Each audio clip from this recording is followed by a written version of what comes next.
Wing ಕಮಾಂಡರ್ನಿಂದ ಯುವಕನ ಮೇಲೆ ಹಲ್ಲೆ ಪ್ರಕರಣ. ವಿಂಗ್ ಕಮಾಂಡರ್ ಶಿಲಾದಿತ್ಯ ವಿರುದ್ಧ ಕೌಂಟರ್ ದೂರು ದಾಖಲಾಗಿದೆ. ಈಗ ಹಲ್ಲೆಗೊಳಗಾದ ಯುವಕ ವಿಕಾಸ್ ದೂರನ್ನ ಸ್ವೀಕರಿಸಿದ್ದಾರೆ ಪೊಲೀಸರು.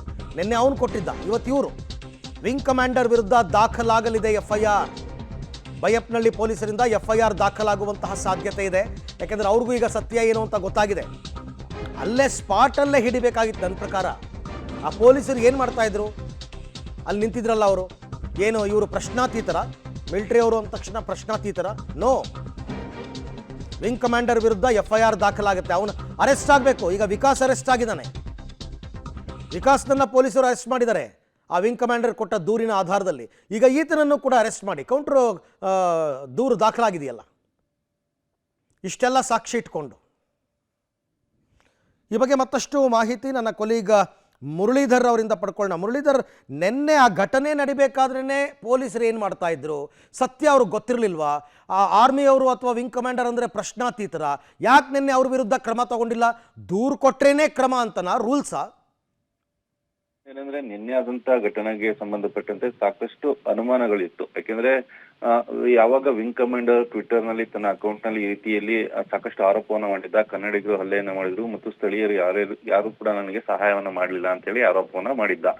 ಆರೋಪವನ್ನ ಮಾಡಿದ ಬಳಿಕ ಅದು ಸರಿಸುಮಾರು ಬೆಳಗ್ಗೆ 9 ಗಂಟೆಯಿಂದ ವೈರಲ್ ಆಗ್ಲಿಕ್ಕೆ, ಅದು ಟ್ವಿಟರ್ ನ ಮೂಲಕ ವೈರಲ್ ಆಗ್ಲಿಕ್ಕೆ ಪ್ರಾರಂಭ ಆಯ್ತು. ವೈರಲ್ ಆಗ್ಲಿಕ್ಕೆ ಪ್ರಾರಂಭ ಆದಾಗ ಘಟನಾ ಸ್ಥಳ ಯಾವುದು ಅನ್ನೋದ್ರ ಬಗ್ಗೆ ತಿಳ್ಕೊಳ್ಳೋ ಪ್ರಯತ್ನವನ್ನ ಬೈಯಪ್ಪನಹಳ್ಳಿ ಪೊಲೀಸರು ಮಾಡಿದ್ರು. ಆತ ಎಲ್ಲಿ ಅನ್ನೋದ್ರ ಬಗ್ಗೆ ಎಲ್ಲೂ ಕೂಡ ಎಕ್ಸಾಕ್ಟ್ ಆಗಿ ಹೇಳಲಿಲ್ಲ. ಅವನು ಸಿ.ವಿ. ರಾಮನ್ ನಗರ ಅಂತ ಹೇಳಿ ಆತ ಹೇಳಿರ್ತಾನೆ. ಸಿ.ವಿ. ರಾಮನ್ ನಗರದಿಂದ ಹಿಡಿದು ಬೇರೆ ಬೇರೆ ಜಾಗಗಳಲ್ಲಿ ಕೂಡ ಸಾಕಷ್ಟು ಹುಡುಕಾಟವನ್ನ ನಡೆಸಿದ್ದಾರೆ. ಮಧ್ಯಾಹ್ನ 2:30 ಸಂದರ್ಭದಲ್ಲಿ ಅವ್ರಿಗೆ ಘಟನೆ ನಡೆದಂತ ಸ್ಥಳ ಕನ್ಫರ್ಮ್ ಆಗಿ ಗೊತ್ತಾಗುತ್ತೆ. ಯಾಕಂದ್ರೆ ಆತನನ್ನ ಕಾಂಟ್ಯಾಕ್ಟ್ ನಂಬರ್ ಅನ್ನ ಕೇಳ್ತಾರೆ. ಟ್ವಿಟರ್ ನ ಮೂಲಕವೇ ಆತನ ಕಾಂಟ್ಯಾಕ್ಟ್ ನಂಬರ್ ಅನ್ನ ವಿಂಗ್ ಕಮಾಂಡರ್ ಗೆ ಕೇಳಿದ್ರು ಕೂಡ ಆತ ಯಾವುದೇ ರೀತಿಯ ರಿಪ್ಲೈನ ಕೊಡೋದಿಲ್ಲ.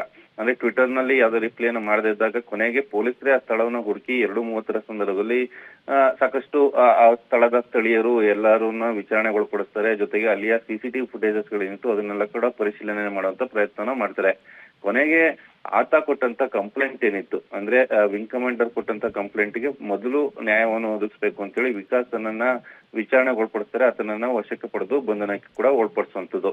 ಯಾವಾಗ CCTV ಫುಟೇಜಸ್ ಎಲ್ಲ ಸಿಕ್ಕುತ್ತೆ, CCTV ಫುಟೇಜಸ್ ಎಲ್ಲ ಸಿಕ್ಕದ ಬಳಿಕ ಅದಕ್ಕೆ ಸುಮೋಟೋ ಪ್ರಕರಣವನ್ನ ದಾಖಲು ಮಾಡ್ಕೊಳ್ಳೋದಕ್ಕಿಂತ ಮುಂಚಿತವಾಗಿ ವಿಕಾಸ್ನನ್ನ ವಿಚಾರಣೆಗೊಳಪಡಿಸಿದಾಗ ವಿಕಾಸ್ ಕೂಡ ಕೌಂಟರ್ ಕಂಪ್ಲೇಂಟ್ ಅನ್ನ ಕೊಟ್ಟಿರುವಂತದ್ದು. ಯಾಕೆಂದ್ರೆ ಪೊಲೀಸರೇ ಸುಮೋಟೋ ಪ್ರಕರಣವನ್ನ ದಾಖಲು ಮಾಡ್ಕೊಳ್ಬೋದಿತ್ತು. ಆದ್ರೆ ವಿಕಾಸ್ ಕಂಪ್ಲೇಂಟ್ ಅನ್ನ ಕೊಡ್ತಾರೆ ಹಿನ್ನೆಲೆಯಲ್ಲಿ ಆತನ ವಿರುದ್ಧ ಬಲವಾದ ಸಾಕ್ಷ್ಯಗಳನ್ನ ಹಾಕ್ಬೇಕು. ಅಂದ್ರೆ ಹಲ್ಲೆಗೊಳಗಾದಂತ ವ್ಯಕ್ತಿಯೇ ಇದನ್ನ ದೂರನ್ನ ಕೊಟ್ರೆ ಉತ್ತಮ ಅಂತ ಹೇಳಿ ಪೊಲೀಸರು ಈಗ ವಿಕಾಸ್ ಇಂದ ಒಂದು ದೂರನ್ನ ಪಡ್ಕೊಂಡಿದ್ದಾರೆ. ದೂರನ್ನ ಪಡ್ಕೊಂಡು ಕೆಲವೇ ಕ್ಷಣಗಳಲ್ಲಿ ಅದರ FIR ಕೂಡ ಆಗುವಂತ ಸಾಧ್ಯತೆಗಳಿದಾವೆ.